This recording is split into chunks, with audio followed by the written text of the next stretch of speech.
उठ जाओ, आओ। नहीं आना तुमको पक्का?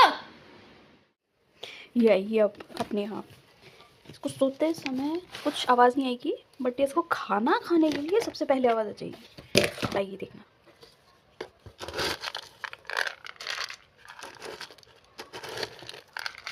इसको बस मैंने ये मैडम आ गई। भूख लग गई होगी हैं? इतनी देर से बुला रही थी तो नहीं आ गया तुमसे? और अब देखो कैसे आ गई मटकती हुई।